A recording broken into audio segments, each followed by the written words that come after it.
So Prolly Tree is a short for probabilistic B-tree. It is coined by the good folks who built norms, who, as far as we can tell, invented the data structure. Okay, what does norms do?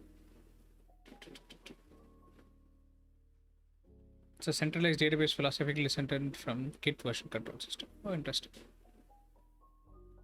Okay, and they started something called Prolly Trees. Okay, let me move this to the left.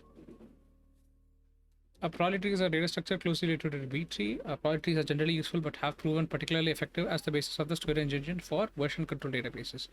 This article explains Prolly trees in detail. Okay. Let's say you need a data structure with the following properties. B tree like performance, specifically on reads and writes, fast diffs, structural sharing. Okay, just give me one sec. Okay, so let's look at this diagram. So 1, 9, and 21.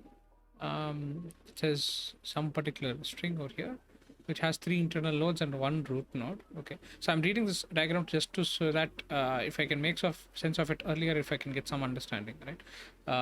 Like it has 3 internal nodes and then with and one. So these are internal nodes and this is the root node. Leaf nodes are not pictured here. Leaf nodes contain values and are identified by the keys of internal nodes. Okay, so represents a this represents a table with integer primary key values from 1 to 21. Values are omitted. Okay, nodes are variable sized based on a rolling hash of their contents. So every node is a variable hash. Okay, so it's based on the hash of the content. So whatever the content is, it is hashed, and then that is what represents the node. Okay, every node has an address based on the hash of its contents. Internal nodes indirect through a node's address. The entire tree is referred to by its root's content address, which is T1 M3 MS37.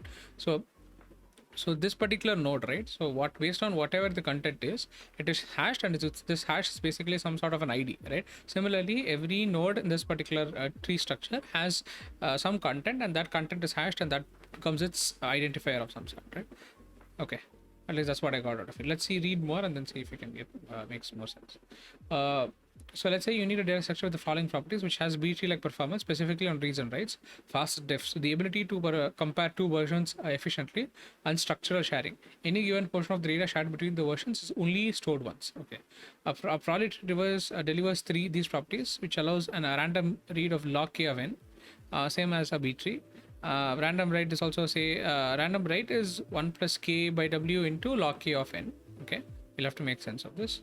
Ordered scan z of k, z the same. This is the same as B-trees. Calculates the diff of size d. Okay, so in a size of okay, so if you for calculating the size of calculating any diff in a B-tree takes I think this is n, right? I'm assuming this is O of, right? Yeah, looks like so this is O of n. This should have probably been easier to read that way.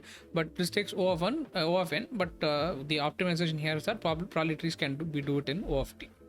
Structural sharing. Okay, so this what they mean by structural sharing is any given portion of the data shared between the versions is stored only once. Between versions. So if they have multiple versions of the data that are shared, we don't maintain copies of it, is what they're saying. The hash is used. If hash matches, then we use the same thing again. Yeah. So they don't basically use that this thing again. That's correct, right? So as you can see, a Prolly tree approximates B-tree performance on reads and writes while also offering the ability to compute differences in time proportional to the size of the differences rather than the total space of the data. Okay, but it approximates. Okay, on reads and writes, it's approximately the same performance, but the ability that it offers is the difference in time proportional to the size of differences rather than the total size. This is what they're saying: O of n versus O of d, right? Okay. Prolly trees can also structurally share portions of the data between versions due to the content address content address nature of their intermediate storage. That's what you're saying, right? So the content address nature of the intermediate storage means that it's based on the hash, right? Okay, let's dive a little bit deeper. So they are variants. So let's first review some B-tree concepts and then dive into. Okay, so now we are reading B-trees. Okay, it is a data structure that maps keys to values. I'm assuming that we all know what B-trees are, but okay, let's just read. A B-tree stores key value pairs and leaf nodes in sorted order, right? Internal nodes of a B-tree stores pointers to children nodes and key delimiters. Everything reachable from a pointer to a child node falls within a range. Everything reachable from a pointer to a child node falls within a range of key values corresponding to the key delimiters before and after that pointer within that node. This is a complicated way of putting something straightforward, right? Let's so key values are stored in sorted order. Internal nodes of this of the B tree pointers to, they meet points to, right? Points to children nodes and key delimiters, right? So every internal node has child nodes and key delimiters. Everything that is reachable from a pointer to a child node falls within the range of key values corresponding to the key delimiters before and after. So basically anything that falls before and after that key delimiter is what is reachable from a given child node, right? Okay. A B-tree is optimized for a trade-off between write and read performance. It's more expensive to maintain than dropping tuples into a heap without any ordering constraints. But when the data is stored in a B-tree, it's much quicker to seek to a given key to do in-order traversal of the keys within their values. Okay. What do they say when they say it's more expensive? It's more expensive to maintain than dropping tuples into a heap. Okay, this is a trade-off. So right, so what they're saying is in a B-tree, the problem here is maintaining ordering constraints is the issue, right? If you have just dropped all the tuples into just heap memory, right, without any without ordering constraints, that is much easier than the one maintaining ordering constraints in B-tree, right? And the trade-off here is that things are quicker to seek for a given key because you can do in order traversal, right? Because everything is stored. So the trade-off here again, a complicated way of saying sorted order is costlier but the trade-off here is when you have sorted order, you can do in-order traversal of the keys because everything is sorted, right? That's what this is saying.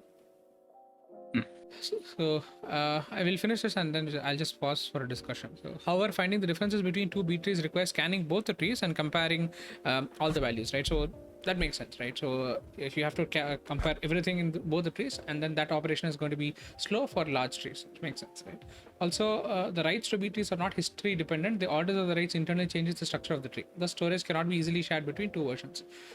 So this is not when they say that's not history dependent is what that means is if you insert something into the B tree, it is not you cannot expect that is the last update that happened into the B tree, right? Because same as this one, because we have to put things in sorted order, right? So it is not dependent on how historically the data comes in or how historically the data has been inserted. That is also part of the same trade-off. But how's the last line? I was not able to understand the last line though. The storage cannot be easily shared between two versions of the same tree. If I have two same nodes, right? No, two versions of the same tree, right? It's not. They are two independent trees. If you have two independent trees, basically two copies, they cannot point to the same node, is what they are saying. Oh, okay, got it. It's not because it's not in the same tree. Yeah. So imagine you have one tree A and tree B, right? This is sorted order. This is also in sorted order. This is also in sorted order, right? But there is no guarantee that the order of the write won't change based on these two trees, right? So and that's what they're saying, that the storage cannot be easily shared. So basically you can't copy, even though the data is exactly the same between these two, you can't just reference to this other tree and say that this is we use that data, right? Which is what Prolly Tree allows you to do, is what they're because saying. The addresses might differ. Correct. Post write. Correct. Because there's no content addressing, right? Because all of this is possible in Prolly Trees because of they do that hash thing, right? Yes. Again, it is recircling the same thing, just bringing about the trade-offs that they're taking and the differences between a VC and a Prolly Tree, right? So the easiest way to understand Prolly Trees is to walk through step by step how we build one. You start with a map of keys to values. We have in the first example, they said they have keys between 1 and 21, right? The values don't really matter. Just imagine them as dangling of keys. Okay, so sort the map by each key value. So they have all these keys in sorted order. And then they use a seed, the size of the current chunk, the key value, and a strong hash function to calculate whether this current entry represents a new chunk boundary. Okay, so they have something called chunk boundaries. Okay, anytime the hash value is below a target value, form a chunk boundary and start a new block. Okay, here's the chunking step on our leaf node. So essentially what they're building is a hash function to determine a hash function that is based on all of these values, which is a seed. Seed essentially is a random value or a pseudo random value, to be I'm assuming it's a pseudo random value. Size of the current chunk. Basically, if you already have an existing chunk boundary, you already know its size. The value, in this case, the value is going to be 1, 2, or 5 or whatever, right? And the hash function is going to, I'm assuming, going to compute whether this particular hash value is below or above a specific threshold or specific value. Then you can either start call this as, this is the delimiter that they were talking about, saying that this is where the chunk ends, and then you start a new chunk, right? So here, so let's say, so in this example they're saying hash value based on a seed, the size of the chunk, and the key values. So here 1, 2, 5, 6, 9, 12, 18, 21, right? So here I'm assuming the hash value is an orange, right? So for a hash value of 4, what they're saying, it's below this chunk boundary, so I think this is one block, right? Anything that has a hash value, I'm not sure how to read this particular thing, because when they say it is below a hash value, below a target value, what is the target value? I can't make from this particular this thing. So okay, form a I new think the chunk when the line to hash look values at. falls below 10. Okay, so this is so this is the hash for this one, right? So here in this case they are saying the hash for 2 is 40, right? And 5 is 99, 6 is 72, 9 is 3, right? Is that correct? Am I reading this correct? That looks correct, yes. I But think the line to look at is the second one, where they say they do some sort of calculation, some sort of hashing to find which, if the block belongs in the current chunk boundary or not. That yeah, so I'm assuming this is what they're demarcating as a chunk boundary. Is that not, or am I reading too much into it? no, I think that is, but then how is that calculated? So The okay, so parameters to that I do yeah, not understand. yeah. So this I okay. So that means that hash value that is so this is very abstract, right? They are saying this is calculated based on a seed, the size of chunk, and the key values. We don't know what this is, right? Okay, I'm going to ignore this diagram for now because I can't make sense of, like, there's no, I don't know what the hash function is doing to get these values. That is the first problem. The second problem is when they are saying that they are forming a new chunk when the hash value falls below 10. I'm expecting that um this hash value is falling below 10, right? That means it should have belonged to a separate chunk, right? But I'm seeing the delimiters here, so I'm going to ignore this diagram. Let's come back to it. Hash each chunk, have the leaf nodes of the Prolly tree, compute the content address of each block by applying a strong hash function to its contents. Okay, so right now they have not applied the hash function, is what they're saying. Okay, so they have a hash value and a hash function. Okay, those are two different parts. Interesting. So hash value that is calculated based on a seed, the size of the chunk, and key values. Okay. So that is interesting. That means that the hash here they are talking about is this that okay. So there is a value level hashing and there is a chunk level hashing, right? That's what it looks like, right? Because when they're saying they're hashing each chunk, that means that whatever chunk boundary we identified, that is hashed separately, and that hash is what this looks like. That is the content address, right? But here every value, individual values also are seem to be hashed, right? And that is based on the size of the chunk. How do you already know that this is the chunk or not?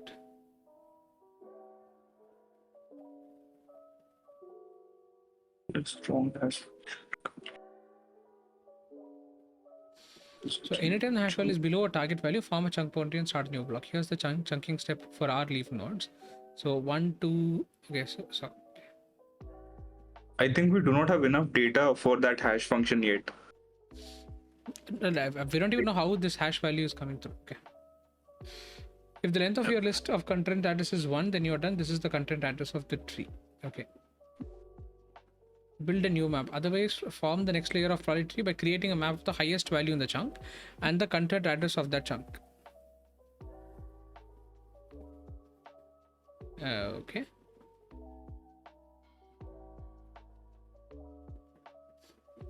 Right. So I get they make some boundaries. They hash those boundaries as well.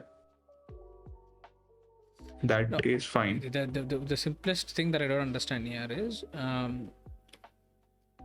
let's say, okay, so again coming back, so 40 is somehow a hash of 2, right? That's what they're saying. The hash value that is calculated based on seed, the size of the chunk, and the key values, right?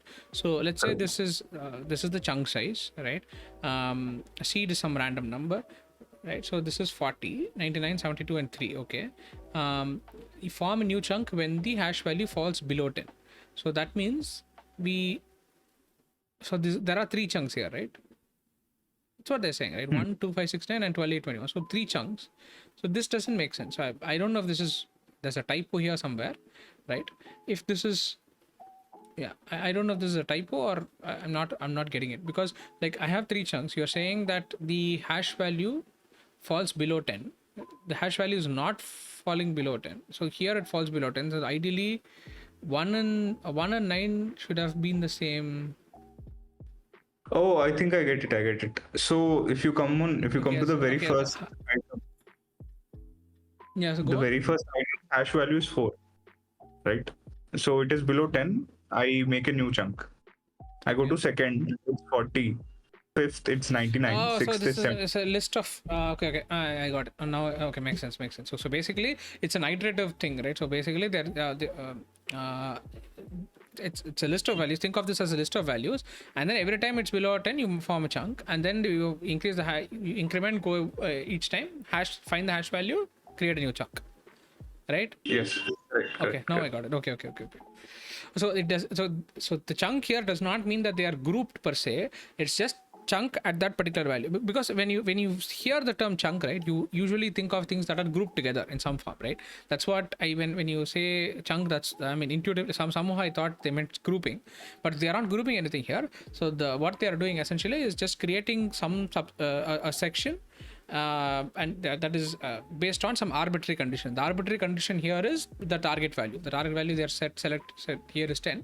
They're going through each and then just creating divisions in the data, right? Okay, so once they create the divisions in the data, what they are saying is you have the leaf nodes of the Prolly tree. So these are all the leaf nodes, right? 1, 2, and 3 are the leaf nodes, right? So what they are asking us to do after that is compute the content address of each block by applying a strong hash function to its contents. So every chunk right now, right? So these chunks are again leaf nodes. Now you have to apply a strong hash function to all of its contents and then find the hash, right? So you store the contents in a content addressed block store. Okay, here our blocks have been addressed and stored in the block store. So this is the block store, which has all the this is basically a map, right? And it maps the hashes to the blocks of block contents. So here what they are saying is, so it's just a map between the hash of that particular content of all whatever the content is, and the actual content itself. So it's basically, think of this as a key value pair of a hash and some random string, right, which is the hash from the hash function, and then the actual content, right? So I'm thinking of this as a key value pair for now. So we have a key value pair of 1, which is this address, and 1, which is the D01 TA4 is the hash function, after that the output of the hash function, right? This is the same for this one, this is the same this one, right? The length of your list of content address is 1, then you're done.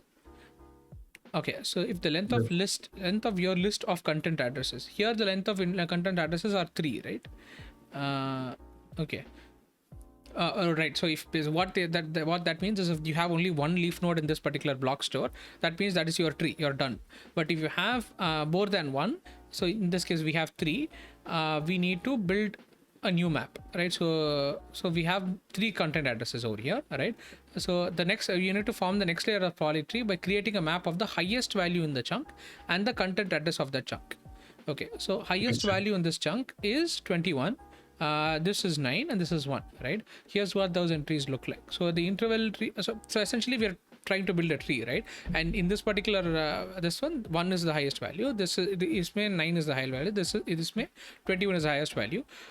We are trying to take that and then build another map. So we already have one map which has all the which has everything, which has a key value pair of the hashes and the contents. Now we are we need one more layer above it. So what we are doing is we are taking just the highest values and then having creating yet another map, but just with those highest values, right?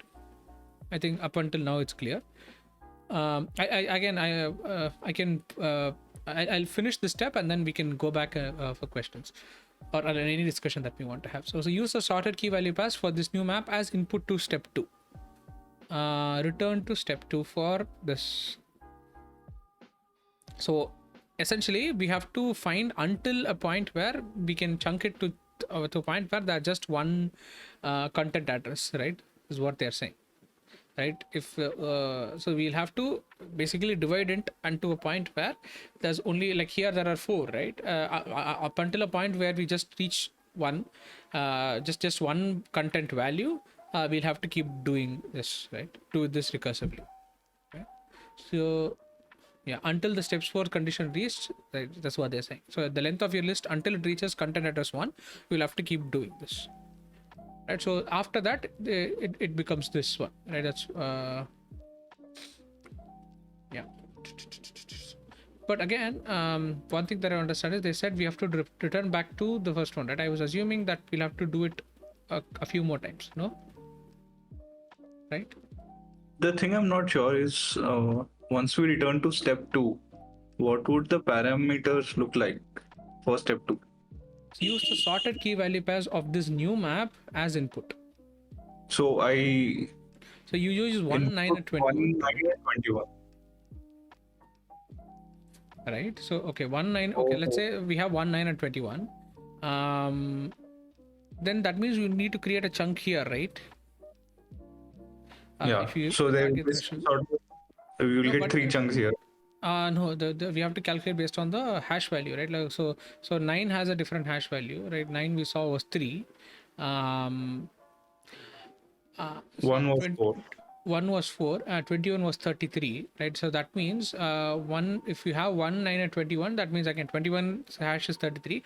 Then that means you have 3 chunks. 2 chunks, right? 1 and 9 are part of the same chunk. Because these two hash the values are 4 and 3 only, right? So that means these two, let's say basically if you're going through a sorted pair of all of this, so again same logic as you said, right? You're iteratively going through each this, finding the hash value. So you'll have to chunk here, right? If you say that you're going to chunk here, then you have 21 as another as one chunk and 1 and 9 as another chunk, right? No, not really, no. Why? Because if one hash is 4, right? And my let's say below 10 I create a new chunk, so ideally there should be a chunk there should be a line at 1 after it's below 1, 10, right? sorry, okay, I thought it was okay, fine, right. So this so okay, then you have 3 chunks here, right? Whenever so when you have below, I misread it then. I thought it was above 10, so that means that these two, right? So there's a chunk here, there's a chunk here. I think that's what they are saying here, right? So it's already we have finished. When you again try to chunk this, you'll get 3 individual chunks, right? And you get 3 individual chunks, that means that you have arrived at step 4 where there's only one content address, right? So there's nothing more to do. But let's say arbitrarily, if we change that condition around, if you change the target threshold to some other condition where the hash value is something different, you'll have to do this one more time, right? Yep. In this example, what they have done is they have made sure that these numbers align in a way such that it is at the end of step the first iteration itself, you arrive at just 3 individual chunks anyway, right? But this is just a contrived example, I would say, right? So but you can theoretically think that this could even come to a point where you have to chunk it more, right? So here, if on step 3 I'll have 1, 9, and 21 chunk, which will be just individual chunks. Individual chunks, but you'll have to chunk all of those together also, right? Which is the root. Good. Which would be the store's address, whatever store they call it. Right. That is the content stores, content address block storing hash maps of all of this. So this is the content address of the root node. And then we know that the corresponding Hareka pointer, right? So it's pointing to whatever the actual value is, right? So which is coming from this one, right? Okay, that was good. I think I now understand what they're trying to do, what they're doing here. Any discussions, questions?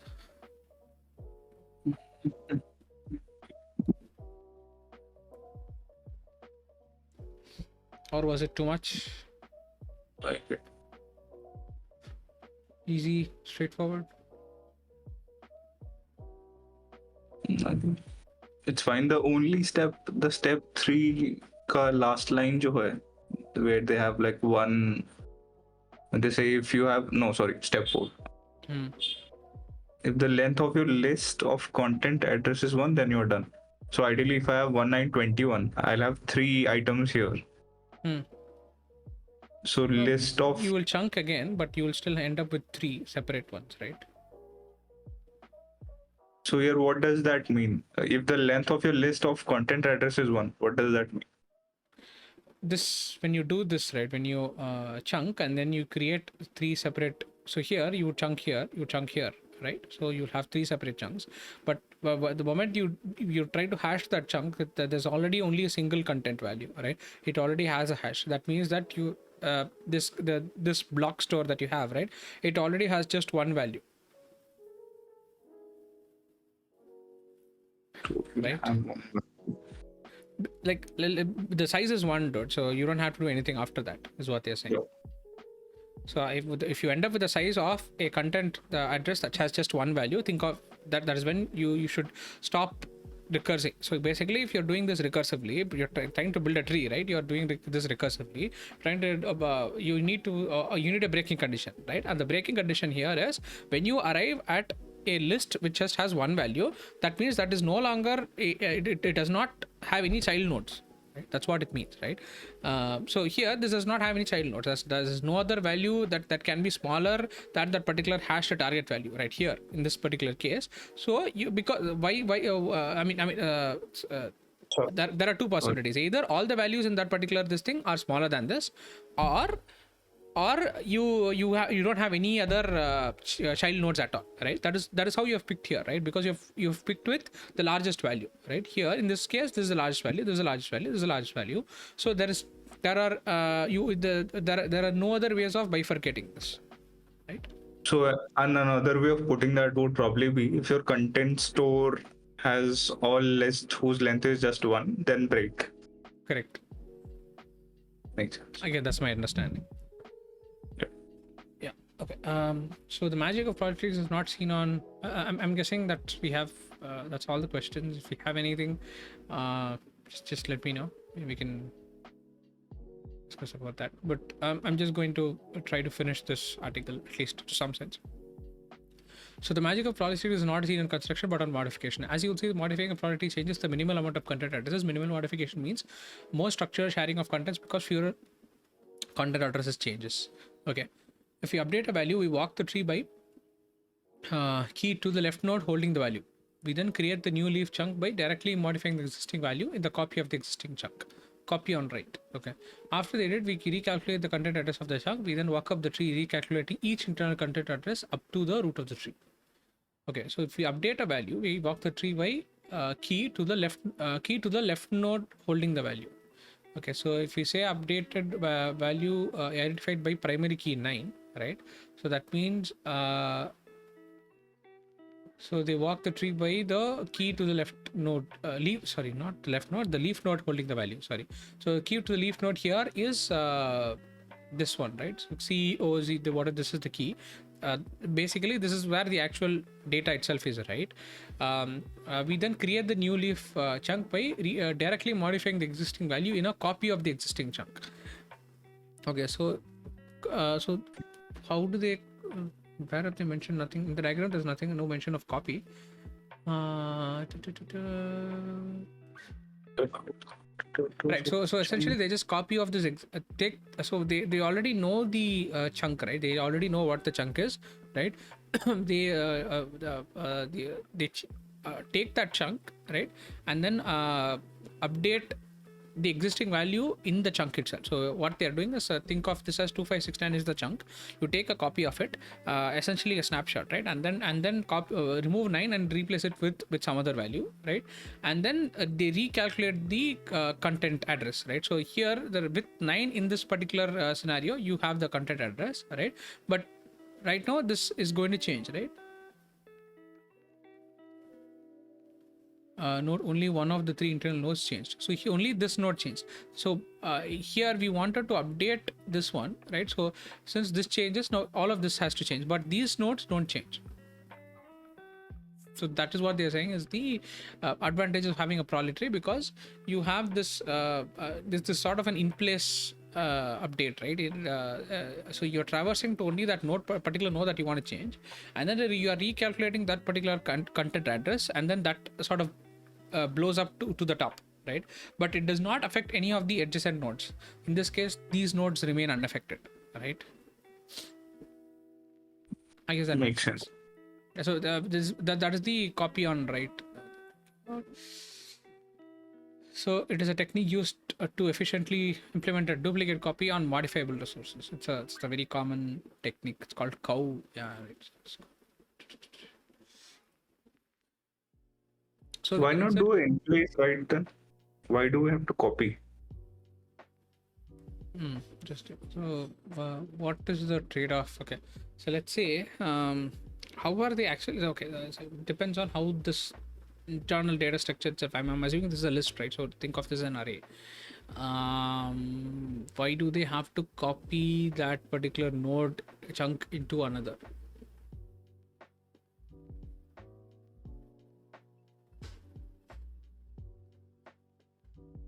Yeah, I that I don't know actually.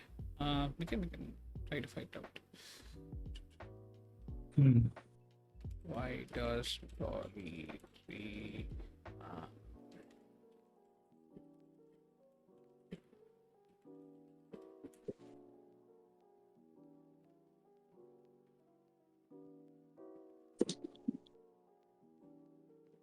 I'm starting to think that this is because of immutability.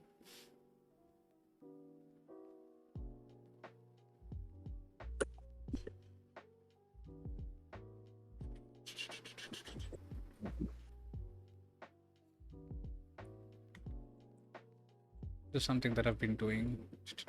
Yeah, immutability, efficiency, and atomicity. Yeah, at least GPT says me that. Yeah, I'm assuming it's mostly mutability, right? If you want to keep things immutable, it's better whenever you want to keep things immutable. The trade-off is that you're going to keep a copy, right? You don't want to have it when you have things as immutable. You usually make a copy of it. But yeah, we can ask.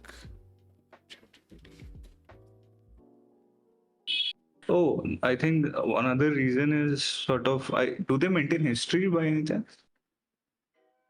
Yeah, they do, right? It's a sorted order. In that case, I think it's required. Okay, thread safety. Yeah, that's what they're saying. Previous states, where it's necessary to maintain and quickly revert to previous states. Since modifications do not override existing nodes, older versions, you can basic version, right? Versioning. If you want to have versions, you need to have a copy. Right. Yeah, makes sense.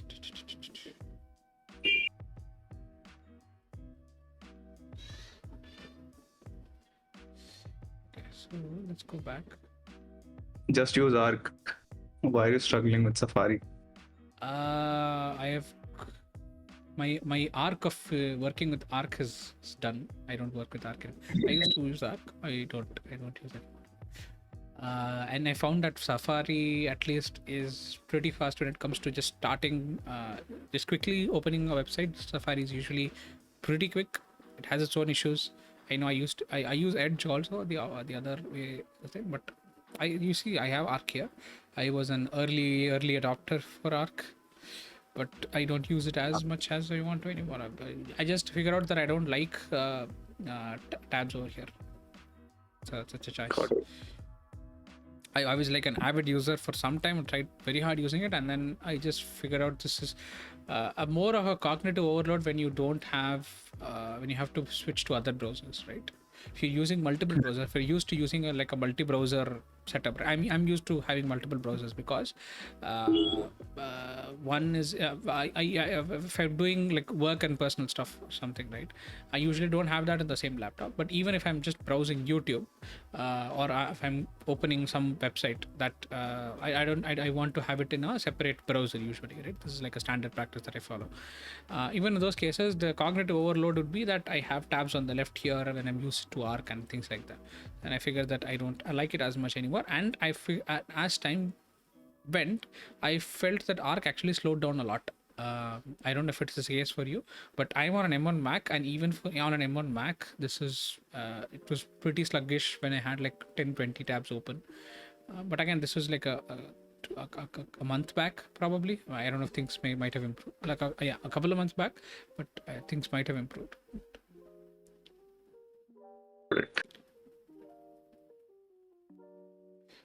Anyway, we were at copy on right. Yeah, Yes. copy and write. Insert keys. We can insert keys at the beginning or end of the key space. It's helpful to visualize each type of insert. When we insert a key, we walk the tree by the key to the leaf node where the key belongs. We then edit the chunk, calculate whether to split the chunk or not, and then recalculate. The inserts and updates are very similar, right? A key insert or a delete has a small probability of changing an existing chunk boundary, right? Right. Yeah. If the computer hash values of the keys combined to the size chunk of the keys happens to choose a different chunk boundary, the chunk will be split at the new boundary. So essentially, when you do an insert, right, you'll have to do all those steps again, right? You'll have to recompute the hash values, make sure the chunk boundaries are correct, and all of that. So what they're saying is that there is a chance that this when you would do an insert, you'll have your chunk boundaries will change. So in Dole's Prolly Tree implementation, the chunks are set to be an average of 4 kilobytes. This means that you can imagine a probability of 1 by 4096. This is 4 KB in bytes, right? So 0.02% of triggering a chunk boundary shift when changing a single byte. In practice, it's better. It's quite a bit more complicated. As we will discuss later, the size of a chunk is considered when computing a chunk boundary split. So the larger the chunk, the greater the probability will the chunk will be split into addition of a new key. That is again, it's pretty intuitive, right? You have a larger chunk, and there's a lot more values. When you insert, there'll be higher probability that it's going to create a new chunk, right? If you have smaller chunks, the probability is obviously going to go down. So every edit to a table in I don't know what Dolt is, so it's a minimum of 4 KB multiplied by the depth of the tree. This is their internal implementation. That's fine. So when you insert a key at the beginning of the key space, the tree is modified along the left edge. So here we are trying to insert the key 0, right? So the keys and here how they are so key 0 matlab they have to go to they're going to look at the content address of this one. This has a smaller so they're going to put it at 1, right? Trying to go at 1. Anything that is by lesser than 1, it will go to the left, right? So it's going to go to the same chunk as again depends on what the hash value is. So if 0 has a hash value that I'm assuming has a hash value less than 10, so they're forming that chunk, right? And then that is going to this particular first chunk. Keys and hashes modified are in colored red. Not only one of the 3 internal rows are changed, unchanged nodes are graded. Okay, so this is going to the first chunk, and the address is recomputed, right? So the first chunk had a different address. Now it's the address is changed because we have a new value. So when you insert a key at the end of the key space, the tree is modified along the right edge.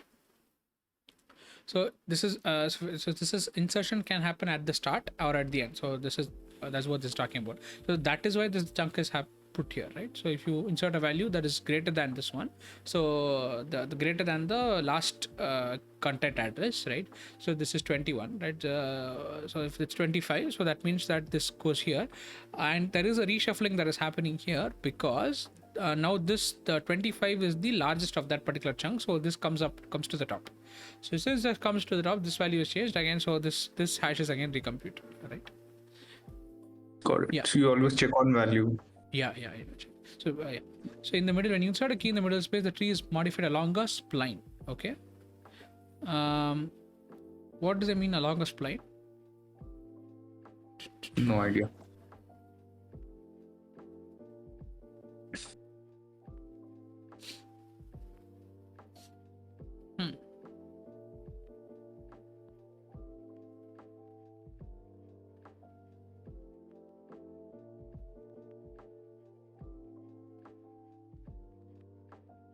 Oh, I think in the middle or something on those lines.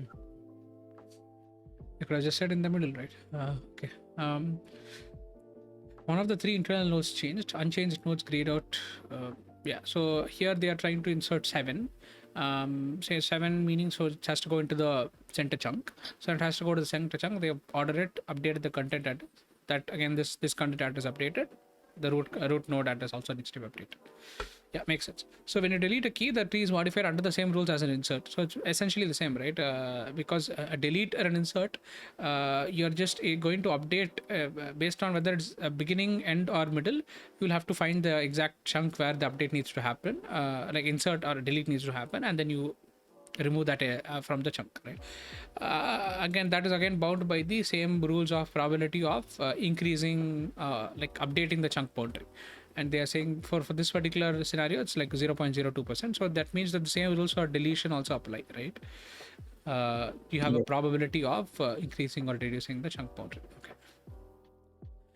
So they're talking about the, so we know we've already seen insertion, deletion, and we've also seen how the probability tree is built, right? Okay. Prolly tree is built. So a key property of a Prolly tree that enables fast diff and structure sharing is history independence. No matter which order you insert, update, or delete values, the Prolly tree is the same. This is best seen through the example. Consider a map with 4 integer keys, which is 1, 2, 3, 4, pointing at the same values. Beforehand, we know the combination of keys 1, 2 will trigger a chunk boundary. We can now know this beforehand because chunk boundaries are based on the size of the chunk and its contents.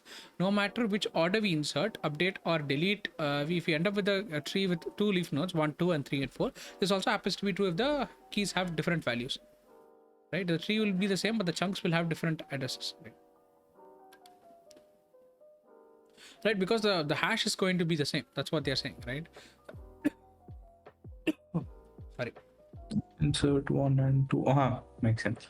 Right, so 1 and 2 is already chunked, so you already know because the chunk boundaries and based on the chunk boundaries and the size of the chunk, its content address is going to be computed, right? And even if it is whether it is 2 1 or 1 2, based on whatever the order of insertion, it is also always the content address is going to take in all of that and then give you the hash, right? So makes sense. So let's insert keys 1 then 2, right? So when you insert 1, this is the hash for 1, right? So that we already saw before. When you insert 1 and 2, this is what becomes, right? So once you insert 3, the hash is updated. So every time the hash is updated, the root changes, because 1 2 when you had 1 2, we did not have anything. When you had 1 2 and 3, if assuming that the 3 has a hash value that is like these two have a hash value that is greater than 10 or something like that, right? So that means that this is chunked separately, right? So 2 and 3 are chunked separately, 3 and 4 are chunked together, so 2 and 4, right? Okay. Same thing happens for insert the keys in reverse order also. It's going to be the same, right? Because you are going to end up with the same, right? Here insertion order itself does not matter. Here, so that is independent of the history through which we see. Okay, as you can see, we end up with the same probability no matter which order we insert values. It's a fun exercise to try. Okay. So fast diff. Given the history independence, a difference calculation becomes quite simple. If the hash of the root chunks is the same, the entire subtree is the same. As to calculate the differences, one must walk through the tree down the leaves, ignoring hashes that are equal. Hashes that are different represent the difference. Okay, hash of the root. Oh, so right. So if it has the same, right, because everything is based on the hash, you compare this to 2 subtrees, and if anything that if it has the same subtree has, if 2 subtrees have the same hash, it's the same. The tree is entirely the same. But if just to calculate the differences, you just walk the tree down to the leaves, ignoring any hashes that are equal. All right. So if you take just the hashes that are different between each other, that's the difference between the trees, right? Sorry. So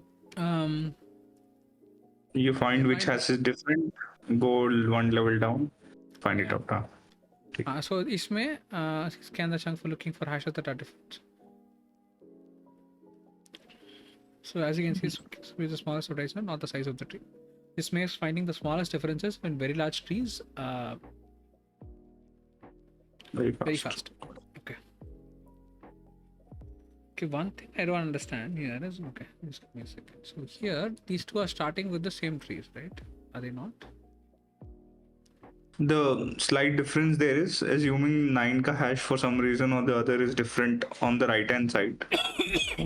They point Okay. out, Okay. So which causes the the value root in keys to be key different. 9 is different. Okay. So this is again, these are all keys. So the value is different. So okay, structural sharing. Uh, this is an assumption. Okay. So recall that product keys are stored in a content address block store where the content addresses forms the lookup key for the block. Because any blocks that share the same contents are stored in the block store once. When they need to be retrieved, they are retrieved via the same content address. This is something that we know. Okay. Nitty-gritty details. Now we have the general details. Let's dive into some details highlighting the things we learned. Okay, controlling the chunk size. The original norms implementation of priorities was susceptible to a chunk size problem. You would end up with very small chunks and a few large ones.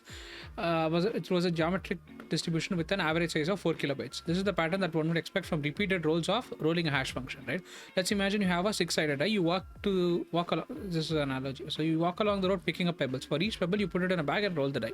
If the die shows 6, you get a new bag. The average number of pebbles you have in each bag is 3.5, but you will mostly have bags with 1 pebble and a few bags with greater than 10 pebbles. The pebbles in that's what they're saying. This is a geometric distribution. That's the analogy that they're trying to bring is the Make it consistent.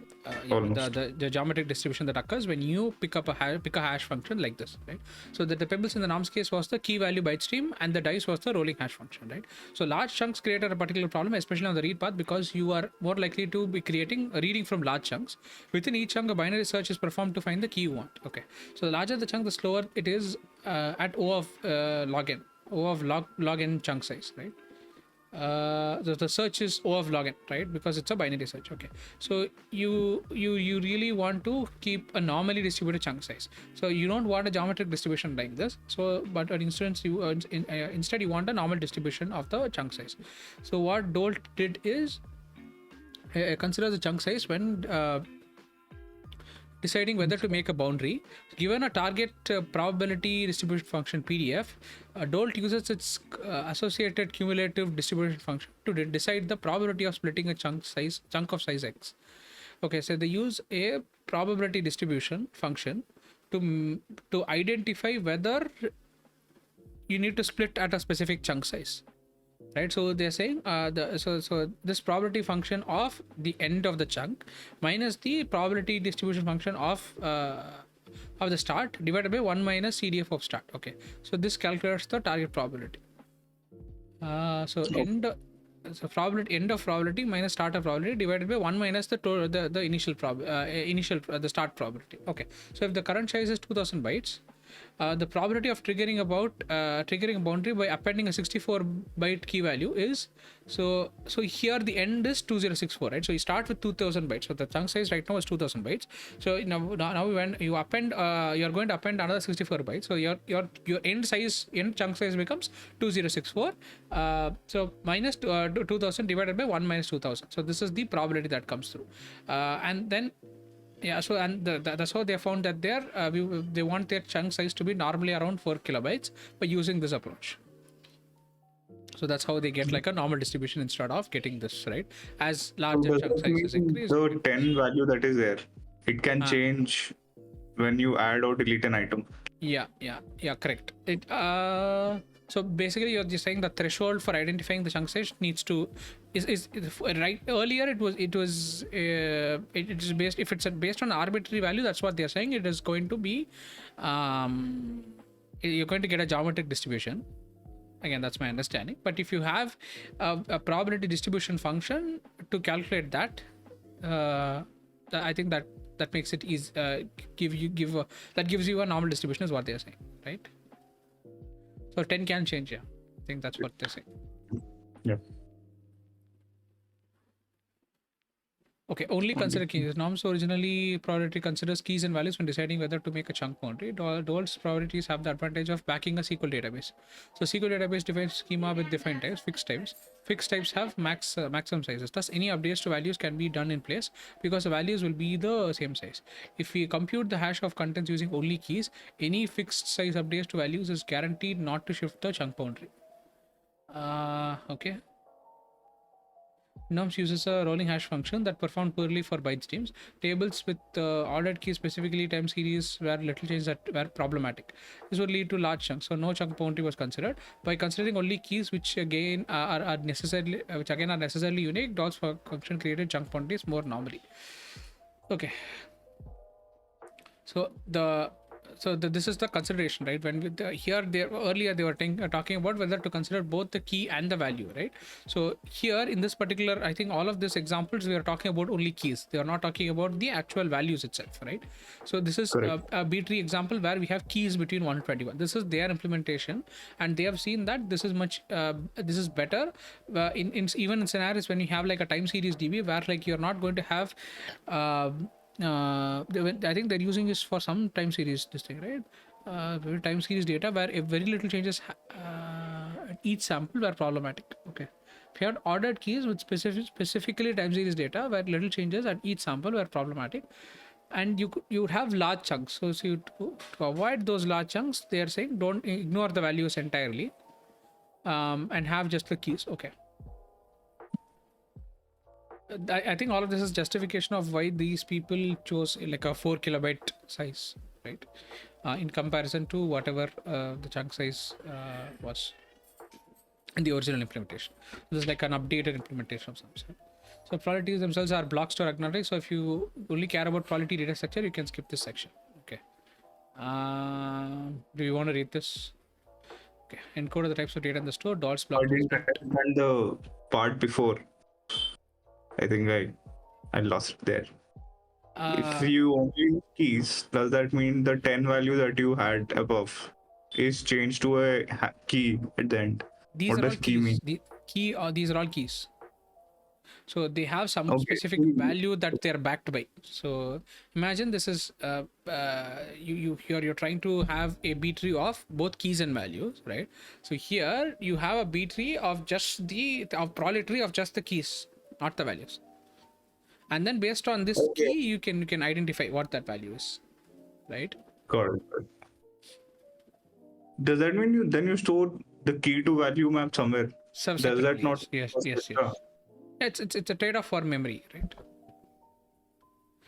So that's what they are saying, right? All the values, their values are in a SQL database. So what these Dole people at they're doing is they have all of their keys are in a Prolly tree, and all the values I'm assuming they are in the SQL database, right? Oh, got it. Makes sense. Again, I could be entirely wrong about this, but again, I'm reading all of this at face value. I think I'll have to read more about this to understand this. Since this is the first time I'm looking at a Prolly tree, there's a good chance that we got some of this wrong. But okay, the more you know, right? Algorithmic performance. Okay, so the algorithmic performance is one random read. This we already saw it. Didn't they already talk about this? Oh. Yeah, we know what N, K, and W are. I think we understood that. B-trees are they offer similar read performance. There's a performance penalty on writes due to the probability of the chunk split, right? Because the insertions take like the chunk boundary can increase. So they are used by these people. All the data in the database is stored in Prolly trees. Okay, so now we know what we do.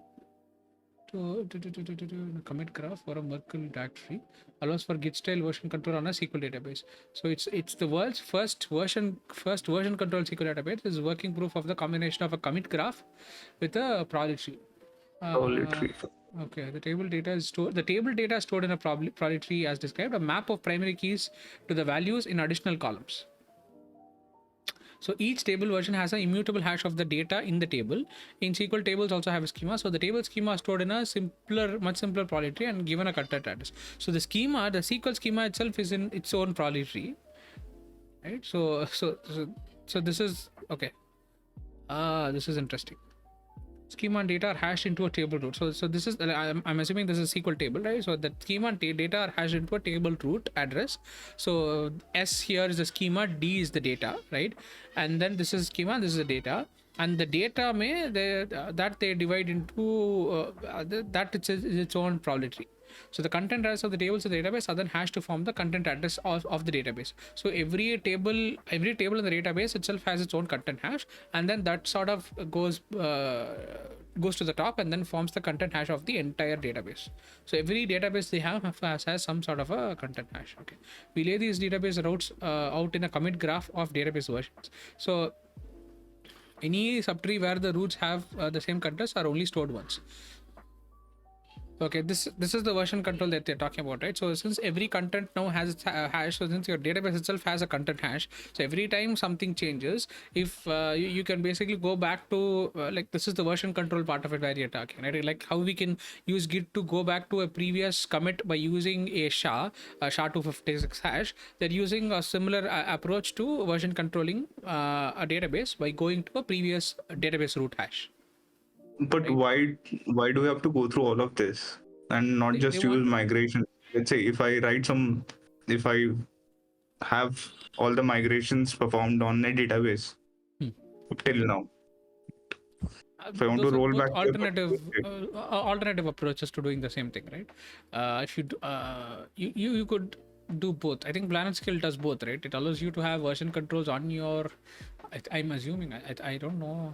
I know that they do branches. I don't know whether they do version control in this particular fashion, but yeah, I guess migrations make sense also, right? Like migrations are the default. That's what they do. I guess this is their USP, right?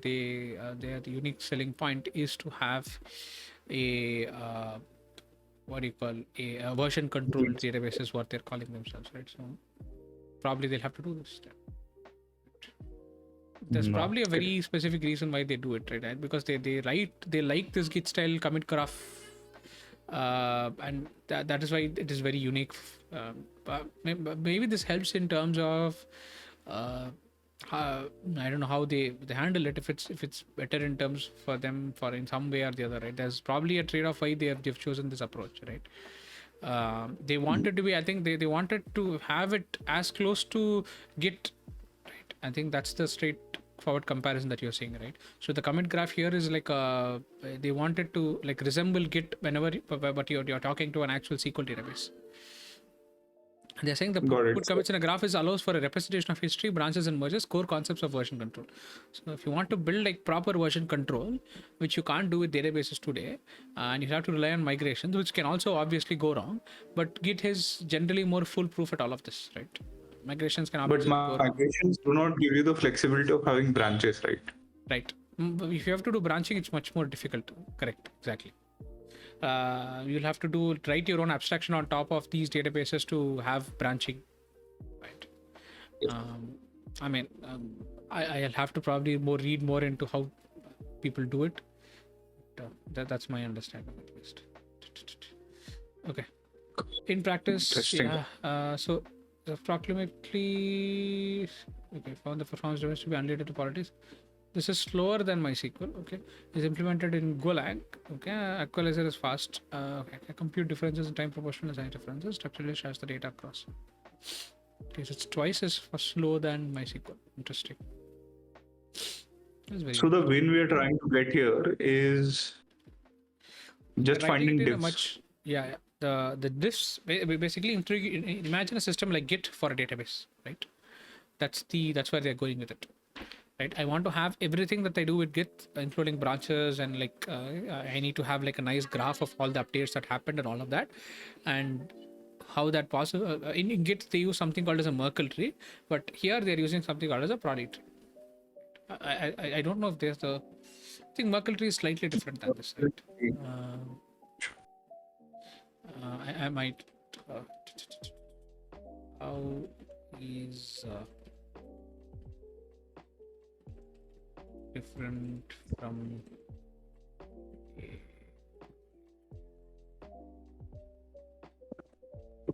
Prolly tree versus Merkle tree. okay, all the data on the list nodes.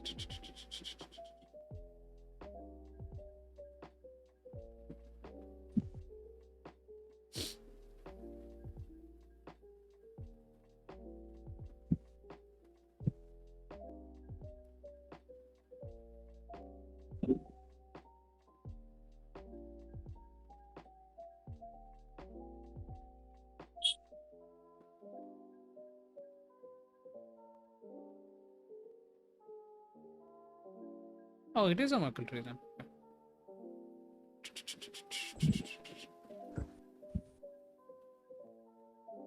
Ah, so they didn't. Why didn't they mention Merkle trees elsewhere? It's a Merkle tree.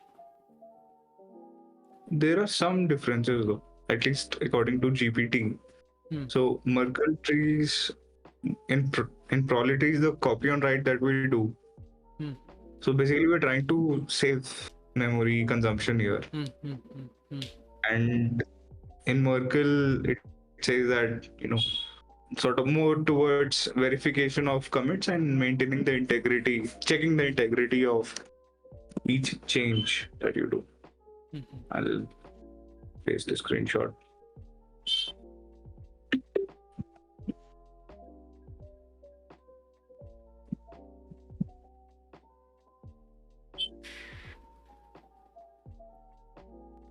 Where have you pasted it?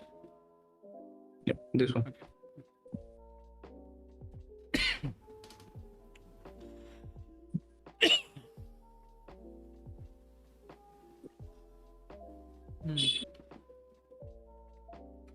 Okay. Okay. Okay.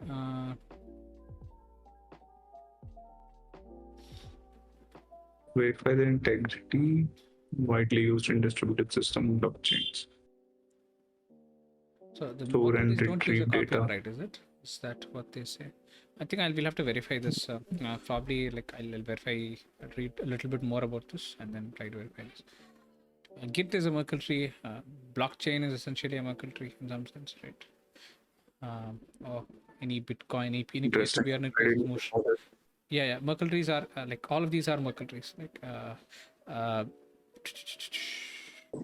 NoSQL itself is built on a Merkle tree. Cassandra, all of these are Merkle trees. The DAT protocol, which is used in blockchains, is also Merkle trees. The initial Bitcoin implementation by Satoshi Nakamoto was also a Merkle tree. Nice. Merkle trees, okay. Whatever that means. Okay, I found to be problematic. I stumbled on they were first described by nouns. Git for database. It's a Merkle tree that can be stored. Can store a sorted set. Like a B tree, all the data is in the leaf nodes, and the branch nodes store the ranges of their child nodes. But instead of pointers, okay. So I think that's the difference, right? I think Merkle tree stores pointers to the child nodes, but here it's all based on the hashes. I think that's one main difference. At least that's what I'm reading, right? But that's also sort of pointer, right? But I mean, at the end, your hash is also a pointer to your data. But no, it is the hash of the actual content itself, right? Like here the pointer is not, it is referring strings to the content, but when you look at the hash itself, you can't particularly compute, you can't yeah, you're right. No, the difference then becomes that if you have to find a diff in a Merkle tree, you have to go to that address, traverse all the data that you have. Right. Whereas here you can just check the hash. Yeah. All the advantages.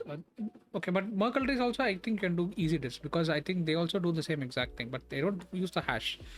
Right. But I think we have to read more about Merkle trees to actually form an opinion about it. I would say. I think that's the conclusion. I do not have any idea. Yeah. I haven't read in depth about Merkle trees to say something that is not does not look stupid. Does not make me look stupid. Yeah, I guess that's we'll read this for the next one. Next this was weekend. fun actually. Yeah, next weekend probably. But this was fun. I got to learn about this. Yeah. If you want, we can read one more, but I think we're at time. Yeah. And that's all right. Thanks, man. It was fun. Yes, this is really good.